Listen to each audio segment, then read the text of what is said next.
You got a part-time job. You're finally earning. So why does it still feel like you have no money?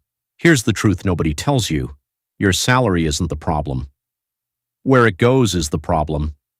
Most students think the fix is simple: earn more, work more hours, get a better paying job.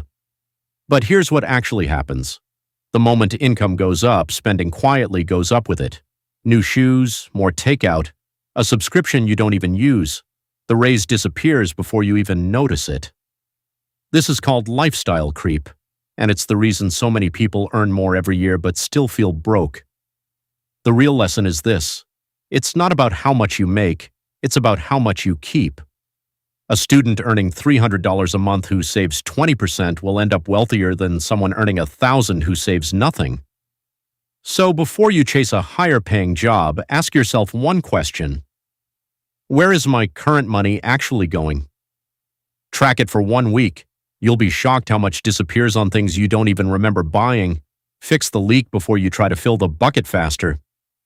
This is part 2 of the student series. In part 3, we're breaking down exactly how to build a simple system so this money stops disappearing and starts working for you instead.